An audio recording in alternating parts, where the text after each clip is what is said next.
Bonsoir à tous et bienvenue à ce conseil de ce soir. Donc d'abord, l'ordre du jour sera l'approbation du procès-verbal du conseil municipal du 16 mars 2022, l'approbation de la charte démocratie participative, vote des taux d'imposition, la redevance d'occupation du domaine public, la modification des tarifs concernant les trottinettes et les bennes, ce sont les nouveaux tarifs, signature de la convention d'occupation du domaine public en vue de l'expérimentation d'activités de location de trottinettes et ou de vélos à assistance électrique en libre-service, l'élection des délégués au SIDOMP, le vote d'une subvention pour le multi-accueil Les Oisillons, délibération de principe Maison des Sœurs, compte-rendu des décisions du maire et les questions diverses. Merci. Donc ce soir, on a voté à l'unanimité que le secrétaire de séance serait Lionel. Merci Lionel d'avoir accepté. Monsieur Mignac-Nivet donne pouvoir à moi-même, Patrice Berquet. Alice Decroix-Moni donne pouvoir à Olivier Lesnay. Pardon? Adeline Bodin donne son pouvoir à Sandrine Murgadella. Et Nathalie Terre donne son pouvoir à Françoise Forzani. Donc, vous êtes tous lus passionnément le procès-verbal du conseil municipal du 16 mars dernier. Je voulais savoir s'il y avait des observations. Qui vote contre? Qui s'abstient? C'est voté à l'unanimité. Merci. Maintenant, l'approbation de la charte de la démocratie participative. Je vais laisser la parole à Sandrine Murgadella. Oui, merci Patrice déjà effectivement de me donner cette parole et de me déléguer cette parole. Alors je vais remonter un petit peu dans le temps quand même pour retracer l'histoire de cette charte que nous proposons d'adopter ce soir, parce que ça remonte à plus de 2 ans. Je trouvais important de le faire ce soir en préambule. En janvier 2020, durant la campagne des élections municipales, nous nous étions engagés à associer les habitants à l'élaboration des projets communaux en développant la démocratie participative. Nous avions listé un certain nombre d'actions que nous envisagions de mettre en œuvre, mais avions aussi affirmé notre volonté de construire avec tous les habitants cette démocratie participative que nous appelions de nos vœux et formuler l'ambition de rédiger ensemble la charte qui cadrerait cette nouvelle manière d'animer notre vie locale dans un nouvel élan citoyen. Par ailleurs, la participation de chacune dans la politique locale est l'un des 3 principes fondateurs du pacte pour la transition dont nous avons fait notre ligne directrice. Nous y reviendrons un petit peu plus tard. La seconde liste, dont 2 des conseillers municipaux sont issus, avait le même souhait de participation des habitants, et c'est donc unanimement que nous nous sommes engagés concrètement dans une démarche d'intelligence collective dont nous n'étions pas alors certains de savoir où elle allait exactement nous amener. Le 2 octobre 2020, nous avons questionné tous nos habitants de plus de 16 ans au travers d'un large sondage sur l'information et la communication sur la commune. Nous en avions alors fait le prérequis indispensable à ce projet d'évolution des processus décisionnels à notre niveau. La démocratie participative est à multiples facettes. Elle peut prendre plusieurs formes: sondages, réunions, appels à initiatives, travail en commun, communication d'informations, conseils, commissions de quartier, etc. Avoir plusieurs degrés ou niveaux: information, consultation, concertation, co-décision, co-construction. Il y a beaucoup de vocabulaire qu'on peut être amené à employer. S'adresser à un public plus ou moins large, donc inscrit sur les listes électorales, habitants, membres d'associations, quartiers, jeunes, volontaires. Concerner plus ou moins de sujets soumis à décision de la commune. Le sondage auquel nous vous avions proposé de participer fin 2020 visait à dessiner les premiers contours du modèle Castelfortin de démocratie participative que nous souhaitions alors mettre en place. Nous indiquions lors de son lancement que la mobilisation du plus grand nombre d'habitants, déjà engagés ou non dans la vie locale, serait la première preuve de son succès. C'est ainsi que courant novembre 2020, nous avons été amenés à dépouiller les réponses de 115 habitants, heureux et fiers de ce résultat, tant pour le nombre de participants que pour la teneur des réponses. Accompagné d'un habitant jouant un rôle de facilitateur et d'animateur avec notre petit groupe d'élus, Olivier Chambernoir, dont nous avons structuré notre démarche et avons repris contact avec ceux des habitants qui avaient manifesté le souhait de travailler avec nous. Dans un contexte contraint du fait de la situation sanitaire, nous avons finalement pu organiser avec les 30 volontaires une première réunion en visioconférence découpées en 2 sessions, les 21 et 23 janvier 2021. Ces 2 réunions ont été très riches, divisées à chaque fois en 3 groupes de réflexion menés en parallèle. Nous découvrions alors la richesse des fonctionnalités proposées par nos outils collaboratifs. Animés par des binômes d'élus avec Olivier, nous avons pu échanger librement autour de 2 grands thèmes, la raison d'être et les buts poursuivis d'une part, et quels devaient être nos principes directeurs d'autre part. Tous les commentaires des participants ont ensuite été découpés en autant de post-it, alors virtuels à l'époque, que de concepts évoqués sans censure, sans élimination des doublons.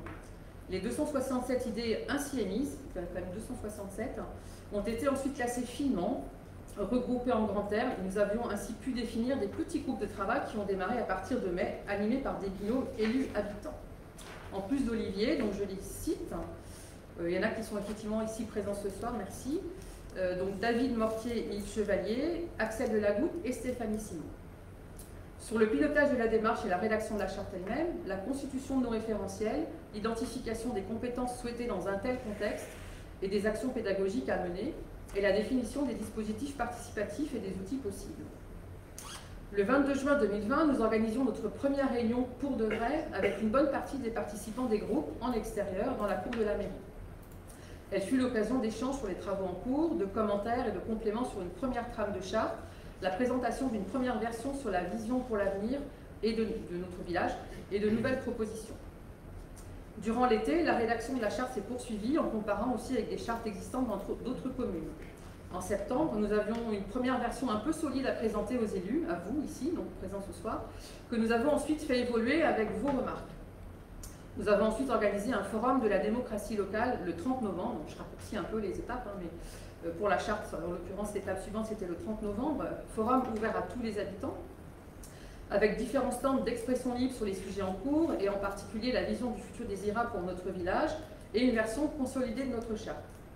Ce forum avait aussi été l'occasion de diffuser l'interview du maire des Molières, Yvan Lubraleski, pour un retour d'expérience sur la mise en place de la démocratie participative sur sa commune, interview réalisée quelques jours auparavant par 2 d'entre nous, élus et habitants, témoignage inspirant s'il en est.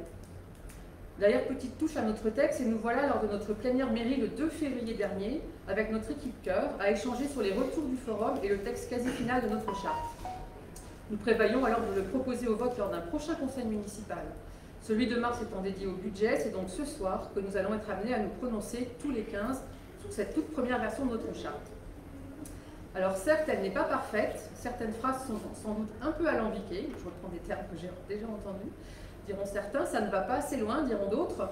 Néanmoins, elle représente le fruit d'un travail collectif de longue haleine, et il nous semblait important de l'officialiser à ce stade.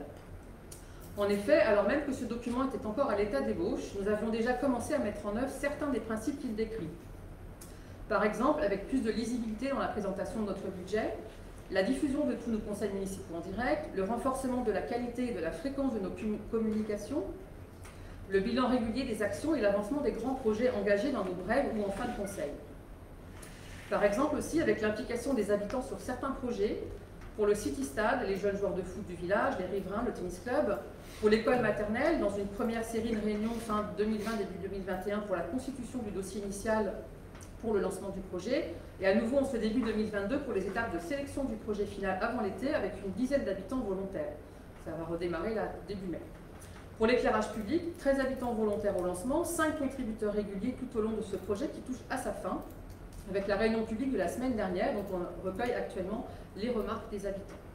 Pour le patrimoine, avec environ 25 habitants de mémoire, Lionel, donc il y a eu effectivement un gros dossier, et évidemment avec chacun de ceux d'entre nous et d'entre vous qui se sont impliqués à divers niveaux dans les ateliers de réflexion et de mise en œuvre de la démocratie participative. Il nous semblait donc important, je le redis, de matérialiser ce travail et de commencer à y mettre un cadre qui emporterait l'adhésion de tous, même s'il est sans doute imparfait et ne conviendra pas, évidemment pas, en l'état à tout le monde.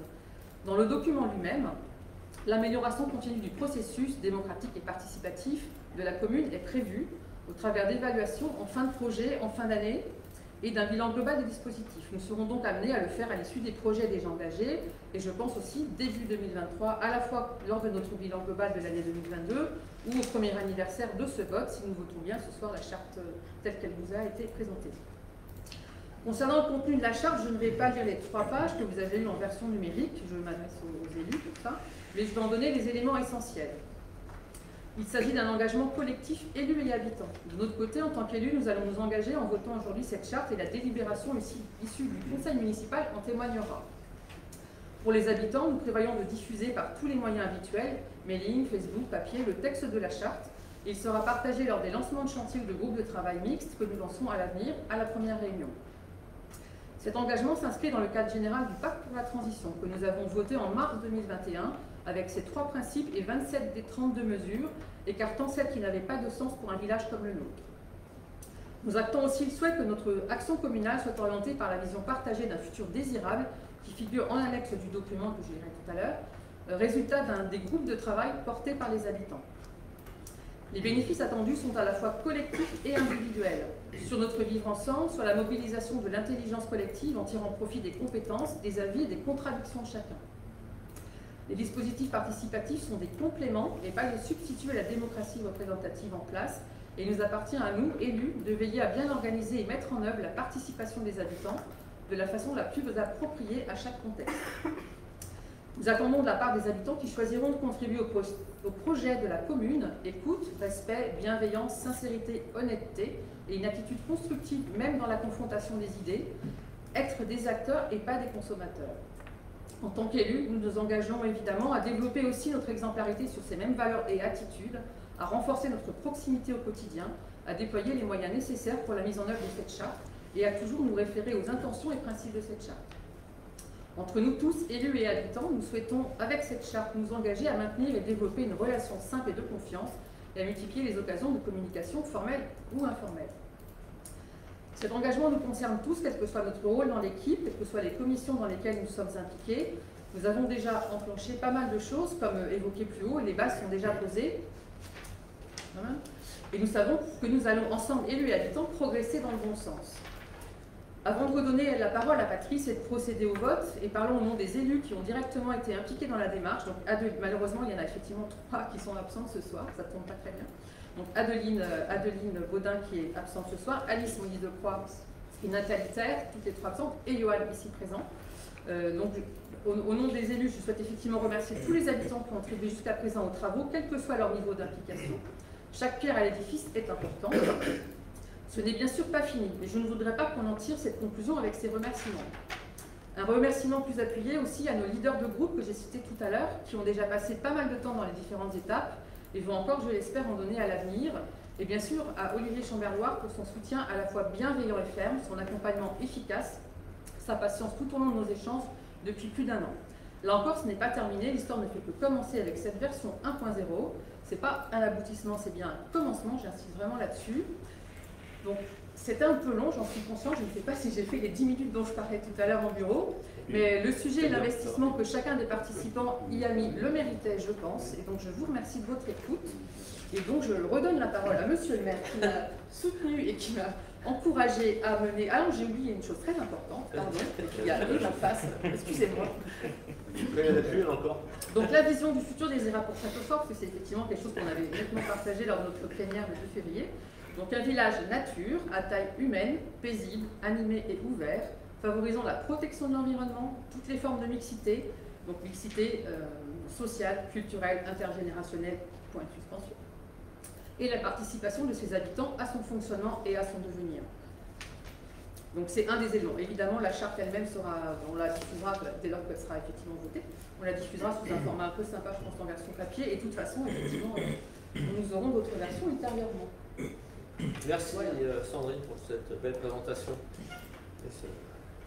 Donc avant de le mettre au vote, je voulais savoir si vous qui l'avez eu, si vous avez des modifications à apporter. Non, pas spécialement.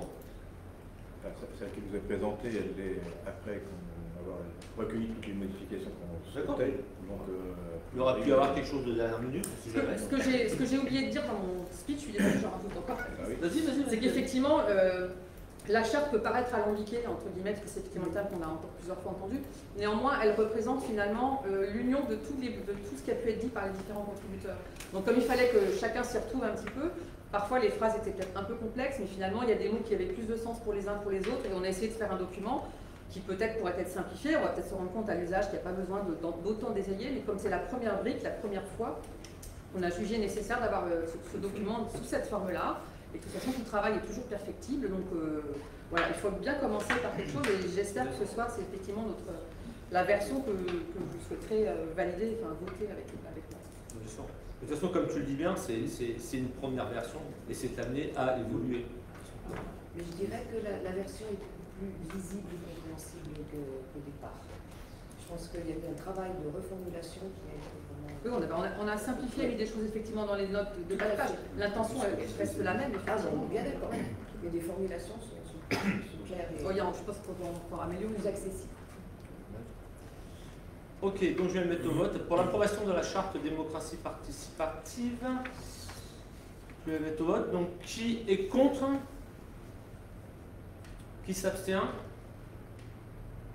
C'est voté à l'unanimité. Un grand merci. Merci à vous. Et merci surtout pour le travail de l'équipe et des Castelfortin qui ont Donc participé. tout reste à faire. Ah bah oui, non mais c'est Tout reste à poursuivre, parce qu'on a déjà fait quand même beaucoup de choses. c'est le début. Je pense que c'est important de souligner le travail qui a déjà été fait, mais d'être conscient qu'on a encore des progrès à faire. Ok, bon, après, nous allons voter les taux d'imposition. Même s'ils n'ont pas changé, parce qu'on n'a pas fait d'augmentation, nous sommes obligés de les revoter. Donc les taux d'imposition pour 2022 décide de maintenir les taux d'imposition pour l'année 2022 comme suit pour le bâti foncier à 30,07% et le foncier non bâti à 87,43%. Qui est contre? Qui s'abstient? Merci, c'est voté à l'unanimité. L'unanimité, pardon. Maintenant, nous allons voter les montants de la redevance d'occupation du domaine public. Nous allons augmenter, nous allons prendre une délibération. Déjà pour augmenter le montant des dépôts de bennes en cas de travaux chez les particuliers, qui était de 5 €, on va les passer à 15. Tout ça parce que la TP exige qu'il y ait un montant minimum de 15 pour les transactions. C'est tout.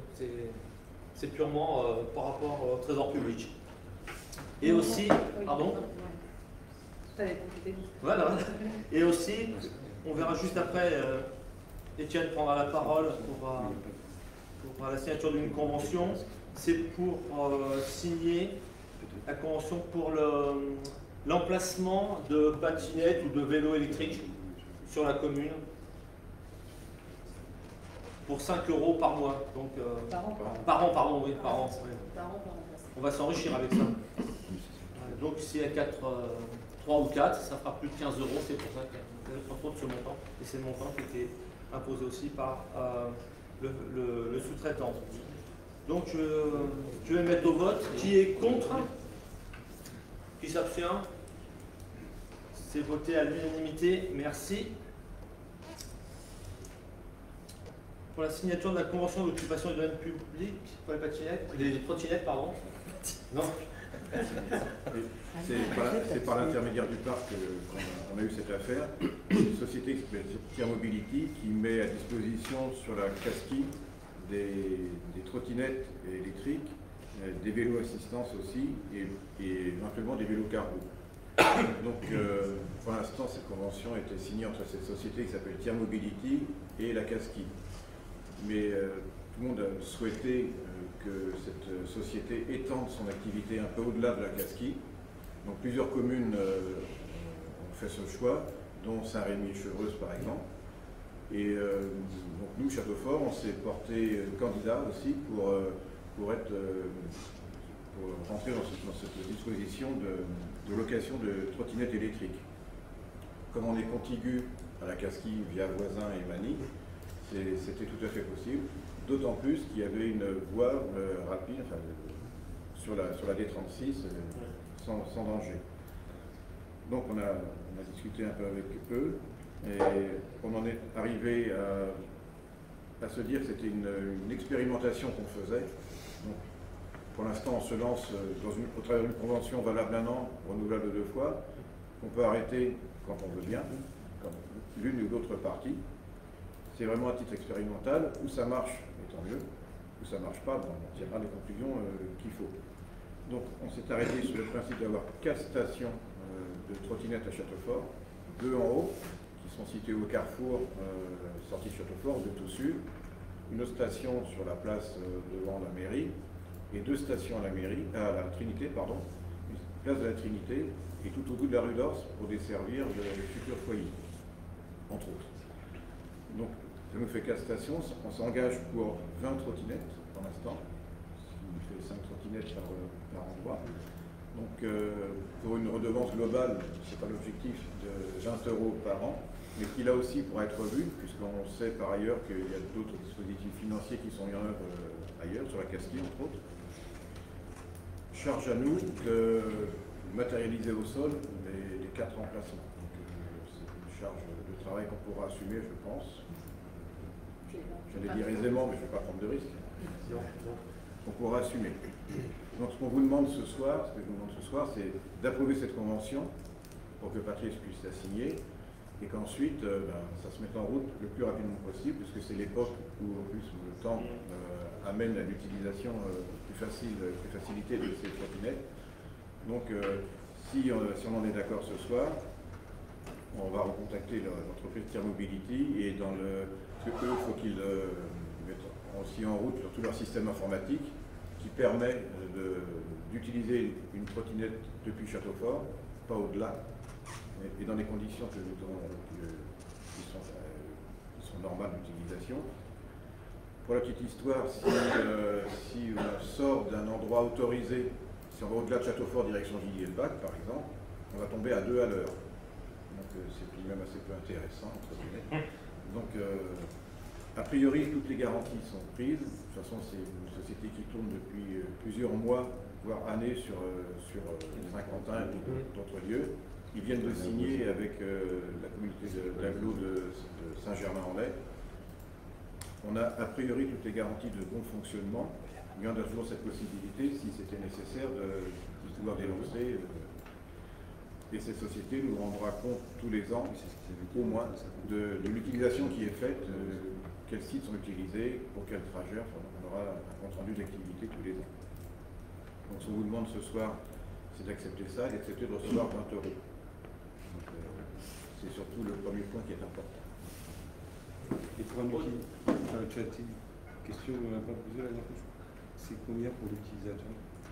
L'utilisateur, ça dépend si tu prends un abonnement ou pas. Si tu prends un abonnement, c'est beaucoup moins cher. Si tu n'en prends pas, c'est assez cher. Donc il y a un paiement au moment de la prise de la trottinette, et après c'est au kilométrage ou à la minute pratique. Il n'y a pas de caution? Pardon? Pas de caution? Non, non, non. Oh, c'est un libre service. C'est un libre service. Partir avec? Non, parce que dès que tu sors du périmètre, ça se... Tu peux partir avec, mais t'en feras rien. Oui, c'est ça, tu rentres en plus. Oui, enfin, bien sûr, tu peux partir avec. Après, on sait que c'est toi. Ils ont ton numéro de CV. Oui, ouais, on sait que c'est toi. Non, puis sur Saint-Quentin, ça y est depuis au moins 1 an, je pense. Plus que ça. 2 ans. Ils n'ont pas de souci du tout. Ouais, il y en a. Moi, j'en vois plein autour Pour la Saint-Quentin, on ne va pas aller à Versailles. Non, pour l'instant, non. Alors, ils sont en discussion. Ils ont commencé des discussions avec Versailles Grand Pas, qui permettrait pour nous de faire tout Subuc, par exemple, pour les scolaires, et d'aller au collège. Mais il y a bon espoir que ça arrive. Oui, non, mais il faut que ça avance. Alors, une question. Est-ce que Magny, qui est dans l'autre agglo, est-ce que de Châteaufort maintenant, avec les trottinettes, on peut aller sur Magny, voire Saint-Rémy? Alors Châteaufort-Magny, non, pour l'instant non. Châteaufort-Magny, il n'y a pas de voie dédiée. À cause des voies, pas à cause de la détection. Oui, à cause des voies dédiées. Il faut être kamikaze, je te l'accorde. Et donc, du coup, si quelqu'un sort en bas de la côte de Crécy et sort de Châteaufort, le système le remettra à 2 à l'heure dans la côte. Et sur la butte 9, par exemple, ou sur le chemin du Gavois, ça monte. Ça monte et ça descend. Oui. Suivant le cas, ça se passe comment? On est dans le bon périmètre, oui, et on est à 5 km/h. Non, tu es à 25 km/h. Dans la descente. Après, tu vas. Si tu lâches les freins, même plus vite. Tu peux les plus vite. Si tu veux, oui, c'est ce qui m'inquiète un peu, parce que les secteurs dont on a parlé déjà, c'est du plat. Chez nous, c'est vraiment pas du plat. Oui, c'est comme en voiture. En voiture, tu peux aller dans la butte 9, tu peux aller aussi à 120 à l'heure si tu veux. Oui, je suis d'accord avec toi. Mais ce n'est pas les mêmes types d'utilisateurs en général. Non, Enfin, moi, je roule en voiture, je ne vais pas essayer en trottinette, pour tout vous dire. Mais il faut monter tout seul dessus. Au pire, tu te retrouves chez Françoise. Hein, C'est ça, merci. Oui, c'est ça, je vois que tu as bien compris. voilà. les premiers temps, Mais en termes d'assurance, comment comment ça se passe enfin, les... Après, c'est code de la route, tu es bridé à 25 à l'heure. Si tu conduis ta trottinette, je ne sais pas quoi te répondre parce que c'est. Tu dois aller d'une Non, station. non, j'ai quand même un peu peur pour ceux qui descendent là. Oui, Tu peux aller du bas en haut de Châteaufort. oui, c'est ça. On peut aller du bas en route de Moi, je le Châteaufort. ferai, effectivement, la descente. Tu ne le ferais pas non plus. Le permis, la descente. Oui, voilà. J'avais ça, il est je bon, me ça. connais, je suis déjà tombée en vélo. Donc, Et les bons choses, quels sont les voies autorisées alors, parce qu'on ne peut pas aller à Midi-Presqu'île, on peut aller. Nous, principalement, ça va être le bas de Châteaufort jusqu'en haut, et ensuite le haut, prendre aller Oui, voilà. jusqu'au C'est cyclable là que tu veux. Saint-Quentin, tout ça. Oui, là, c'est épatant. Saint-Quentin. Pour l'instant, 50 ans. Et il y a un ramassage des celles qui tombent en panne ou Oui, de toute façon, comme tout est informatisé, Tout est repéré, suivi donc par GPS. ils ont des véhicules qui passent dans toutes les Oui. stations quand c'est nécessaire pour recharger les trottinettes et puis pour réparer celles qui sont cassées. A priori, c'est plutôt bien organisé. Sur chaque trottinette qui en gros, il y a un casque pliable dedans, donc il suffit d'avoir sur soi une Charlotte si on veut. Les trottinettes ont des clignotants. A priori, le système est assuré, celui qui monte dessus et la trottinette sont assurés par Tiers Mobility. un casque Il peut tourner à 8 mètres. Je crois qu'on a un casque. Voilà. Un casque. Donc il n'y Le a pas de casque est fourni sur la responsabilité de la moto. commune. Non. Ah non. Non, parce qu'en fait, la finalité de ma question, c'était quand même un peu ça. Par rapport à la commune, non. Il n'y a pas de responsabilité de la commune. Ah non, non, Il y a une assurance qui est... Et la convention le prévoit expressément qu'on est Dégage toute responsabilité. Ah oui, non, parce que c'est... Ok, merci. Donc pour la délibération 2022-17, autorisant le maire à signer la convention d'occupation du domaine public en vue d'une expérimentation d'activité de location de trottinettes et ou de vélos à assistance électrique en libre service. Qui est contre? Qui s'abstient? Merci, c'est voté à l'unanimité. Maintenant, nous allons passer à l'élection des délégués du SIDOMP. Vous savez que les ordures ménagères sont gérées par VGP et jusqu'à présent, nous étions, pour la ville de Châteaufort, les ordures ménagères étaient traitées au SICTOM.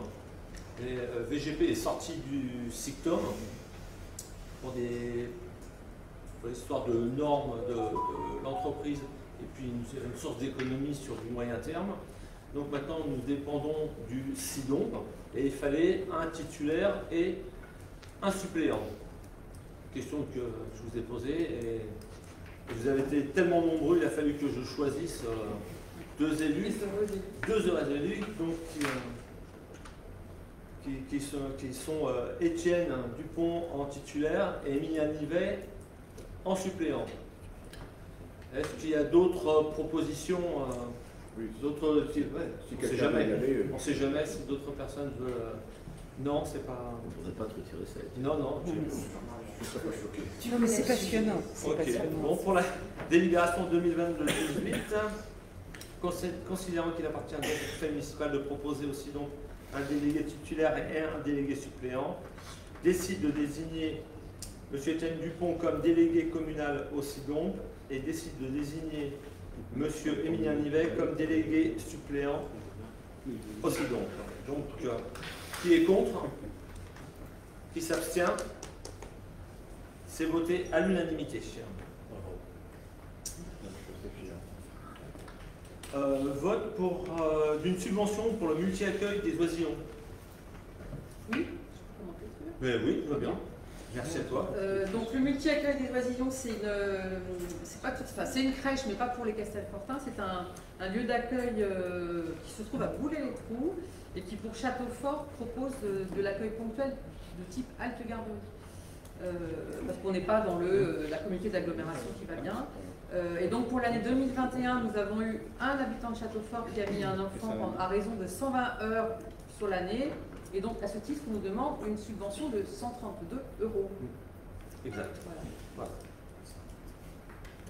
Y a-t-il des commentaires? Donc nous devons approuver ou pas. D'accord.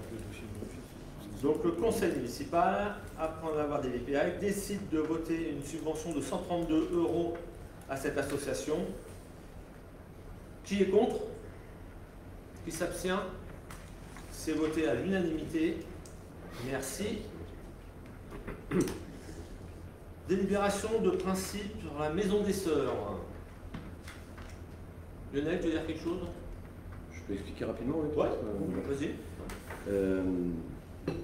Afin de faire des demandes de subventions auprès du parc, de la région et du département, nous devons ensemble décider de l'utilisation future de cette maison. Je rappelle que c'est la maison à l'entrée du domaine d'Ors, qui s'appelle aujourd'hui la Maison des Sœurs et qu'on essaye de faire devenir la Maison de la Réserve et du domaine d'Ors.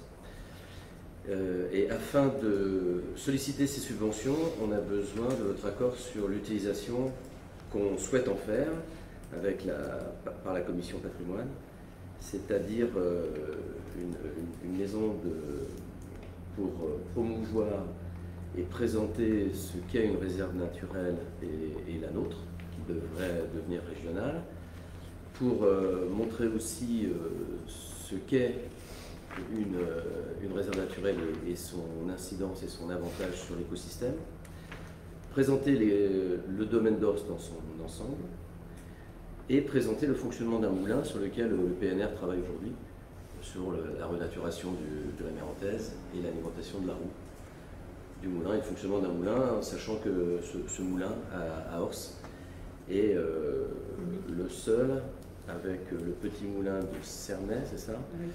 à être visitable plutôt, puisqu'il est accessible au public alors que tous les autres sont privés. Voilà, donc c'est quand même assez intéressant. Voilà, donc on vous demande un accord sur le principe d'utiliser plus tard cette maison.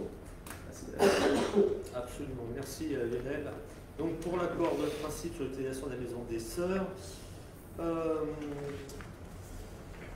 la commune sollicite l'aide financière réhabiliter plutôt que construire auprès de la région et du département. Donc c'est une demande de subvention. Donc qui est contre? Qui s'abstient? C'est voté à l'unanimité. Merci à vous. Maintenant le compte rendu des décisions du maire concernant les demandes d'intention d'aliéner. Il y a eu un non-exercice de droit de préemption au 14 impasse de la Longue-Mare, un autre au 15 rue de Toussus, et une autre décision 11 et 14 impasse de la Longue-Mare. Voilà. Là, il y en a eu 3, effectivement, il n'y a pas eu beaucoup de temps entre deux conseils. Donc maintenant, pour moi, le conseil, je n'ai pas d'autres points. Y a-t-il des questions diverses? Juste peut-être faire un rappel des points en cours. Si vous voulez, c'est la question diverses en cours. En termes de rappel, je rappelle qu'il y a un questionnaire, enfin un sondage actuellement en cours pour collecter les bénévoles qui seraient intéressés pour participer, enfin contribuer, pardon, pas participer encore pour les sportifs, contribuer à l'organisation des Jeux Olympiques en 2024. Donc Châteaufort a proposé un projet de sélection de candidats en avance de phase par rapport à la sollicitation publique qui aura lieu en 2023. Donc c'est un projet que nous avons construit en particulier avec le Golf Club. Donc il y a un questionnaire en ligne, on pourra éventuellement, je ferai peut-être une petite relance par mail dans quelques jours. Et donc l'idée c'est effectivement déjà se positionner comme étant potentiellement intéressé par ce projet, donc d'être bénévole, il faut pouvoir donner 10 jours de son temps au moment des JO 2024, être majeur et évidemment adhérer aux valeurs de l'olympisme. Le projet que nous avons, c'est de présenter 10 hommes et 10 femmes. Nous sommes censés présenter une équipe à parité de bénévoles qui seraient volontaires. Et donc pour l'instant, nous avons 16 volontaires, 14 femmes et 2 hommes. Donc il faut que les Castelfortins, je ne mets pas le E derrière, se mobilisent s'ils souhaitent participer à ça. Donc fera un petit rappel et C'est effectivement. le jour de la femme à Paris. Donc effectivement, voilà, donc il y a potentiellement des gens qui peuvent être sûrement intéressés, qui n'ont peut-être pas encore fait attention à cette communication. Et le deuxième rappel que je vais faire, parce que comme, alors peut-être que tu l'aurais fait, Christiane, mais du coup comme j'ai sur la partie com, Elle a été lancée. sur la partie com, sur l'éclairage public, Oui. parce qu'on l'a diffusé par mail le lendemain de votre réunion, hein, donc animé par Christiane et Alice la semaine dernière. Et donc est en ligne à la fois le replay, à la fois le support en mode Calaméo, donc album lisible en numérique, et en troisième lieu le sondage permettant, enfin le sondage, la collecte des remarques des adultes sur ce projet. Donc n'hésitez pas à répondre et à formuler vos remarques. L'équipe les accueillera volontiers jusqu'à la fin avril. Nous avons à 7h, non, la dernière fois que j'ai regardé, 6 commentaires que je partagerai, que l'équipe com partagera aux participantes, aux membres du groupe de travail éclairage public. Et donc voilà, c'était les 2 points que je voulais faire en rappel, parce qu'effectivement c'est des rappels sur des liens qui ont été diffusés par mail et qui sont accessibles sur la page Facebook et sur le site de la mairie pour ceux qui n'auraient pas Facebook, bien évidemment, ce qui est le cas de beaucoup de gens.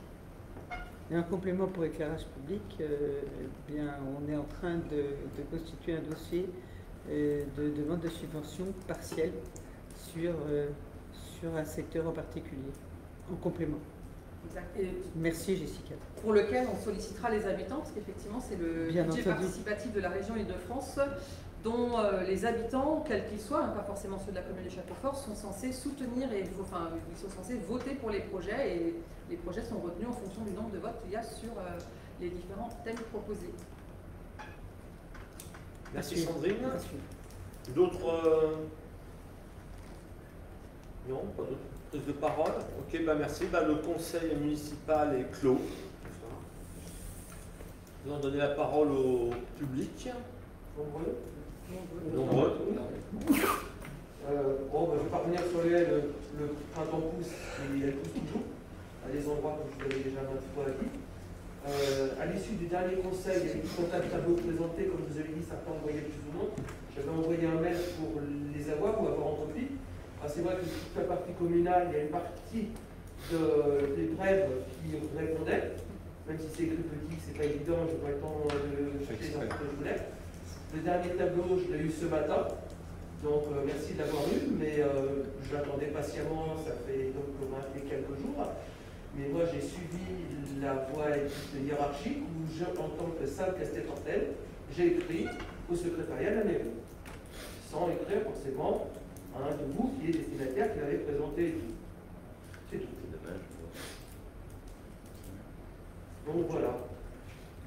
La prochaine fois, tu me le demandes en direct, tu l'auras dans la journée. Moi, on me dit plusieurs fois, on m'a fait plusieurs remarques depuis des années, il faut respecter les hiérarchies de trucs. Je l'ai fait. C'est tout. Après, évidemment, j'ai fait une petite relance, et puis voilà. Pas de problème. Quand on me répond, ça va. Au fond, un peu de temps, on va tout le temps. Mais merci quand même de me répondre. Parce qu'il y a des fois, il n'y a pas de réponse. Les chiffres n'ont pas bougé entre. Non, mais il y avait des trucs qui m'avaient interpellé avec M. Lepont, que j'étais à côté, qui traduisait des fois, pas évident, où on a le droit de s'intéresser au village, où il y avait, je vais dire une bêtise, sur un sujet, il y avait 12 000 une année, 15 000 d'autres et tout, et tout d'un coup, c'était prévu 8 000. Pourquoi? Ça avait baissé, il y avait plusieurs sujets comme ça, sur des dépenses qui, a priori, reviennent régulièrement hors problème Covid, et que dans le budget, c'est en dessous des dépenses qu'il y a eu des années d'avant. C'est pas évident, il n'y a pas de suivre le tableau et traduire M. Le Pauvre à côté. C'est tout. Ce qui est vrai, par contre, c'est qu'habituellement, à l'issue du conseil municipal, quelques jours après, on diffuse les liens vers le support, en tout cas l'année dernière, le support que Bernard présente en séance, et un tableau de synthèse de Lionel dans un PowerPoint assez normalement lisible. Et c'est vrai que ce mois-ci, la diffusion du compte rendu n'a pas encore été faite. Donc le replay, les documents présentés, surtout quand c'est le budget, effectivement. Effectivement, dans les brèves, il y avait toute une analyse qui a été préparée par Bernard et puis l'équipe com. Mais le détail de ce qui a été vu en conseil n'a pas été diffusé, parce qu'effectivement, la diffusion du compte rendu n'a pas encore été faite. C'est repris texto dans le compte rendu. Oui, mais qui n'a pas été fait. Oui, dans le compte rendu officiel, mais habituellement, on diffuse en ligne les informations par mail.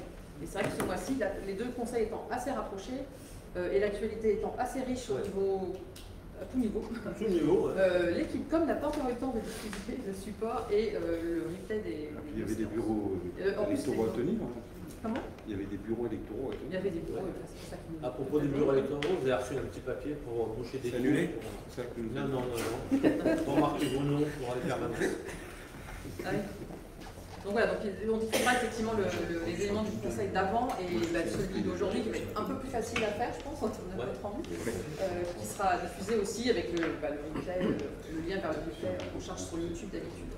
Financièrement, il y a un peu des trucs qui sont liés avec les taxes, même si vous ne les avez pas augmentées, c'est des chiffres, quelque part, par rapport à ce qui s'est passé au conseil municipal d'avant. Oui. La partie chiffres. Oui, oui, tout à fait. Les deux peuvent être associés, donc c'est normal que les deux. Je vais me servir cet argument pour présenter tout, Michel, effectivement. Non, mais oui, les deux, ça vient complément les deux. Oui, Je voulais juste dire 3 mots sur l'avancement de la véranda de l'EPI. Donc le vérandaliste est bien intervenu lundi matin. Le maçon avait terminé ce qu'on appelle les joues du bâtiment et les travaux avancent complètement normalement. J'ai fait une photo que j'ai montrée à Lionel, mais sur mon téléphone ça donne rien, mais je vais te l'envoyer. Mais j'avais déjà envoyé. Oui, on l'a série la semaine dernière. Et donc là, tu vas pouvoir insérer celle que je ferai demain parce qu'elle sera encore plus significative. Mais j'espère qu'on inaugurera, monsieur le maire. Mais pour le moment, les travaux avancent bien. Il a beaucoup plu la semaine dernière, là, il trouvait pas mal. Ils ont pu voir où ça venait exactement. Ah, au-dessus. Là, si tu parles sur l'entre-deux. Je ne sais pas si ça a reflué en moi. Ah oui. Je sais pas. Je peux monter voir ça avec lui. Et quand pense-t-il avoir terminé la pose de la véranda? Là, à la fin de cette semaine. Comme c'était prévu, quoi. La ligne initiale. On était sur le public, vous avez Mme Toraval, vous avez encore d'autres questions? Non, par rapport aux caravanes qui sont venues, mais chez Safran, terrain privé, oui. Est-ce que une partie de Châteaufort peut craindre encore? Ils sont partis. Oui, d'accord, mais est-ce que sur Châteaufort, il y a des endroits, comme vous travaillez avec la gendarmerie et tout, qu'on peut craindre qu'ils reviennent? Comment être vigilant? Quoi faire? Vous savez, ils ont défoncé, ils ont poussé des blocs de béton, ils ont cassé un portail. Dans l'absolu, ils peuvent venir sur le terrain de foot s'ils sont capables de faire ça. Exactement, le tout c'est d'être là pour le plus vite possible. Ce qu'on a mis, c'est vraiment pour les ralentir, pour empêcher de rentrer la première caravane. Voilà. Maintenant, rien n'est impossible, vous savez. Maintenant, c'est vrai qu'on les a rarement vus tourner dans le coin pour repérer depuis qu'il y a ça. Depuis qu'il y a les blocs, Avant, on les voyait venir repérer. Ils sont scellés quand même. Ils sont même scellés, donc... Non, les barrières sont bien costauds, sauf celle qui est près de l'île, qui donne des signes de faiblesse. Près de où? De l'île. La grosse Ah barrière. oui, pardon, d'accord. Oui, oui, exact. Celle-là, depuis le temps qu'elle y est, là, elle commence à être un peu vétuste, quoi. Les autres, elles sont bien costaudes, celle-là, non. Après, les autres, c'est un canaille. Oui, c'est ça, oui. Exactement. Ok. Donc voilà, vous voyez en tout, c'est ça? Le risque zéro n'existe pas. Merci à vous. Merci à vous. Merci. Merci. Au revoir, Michel. Au revoir.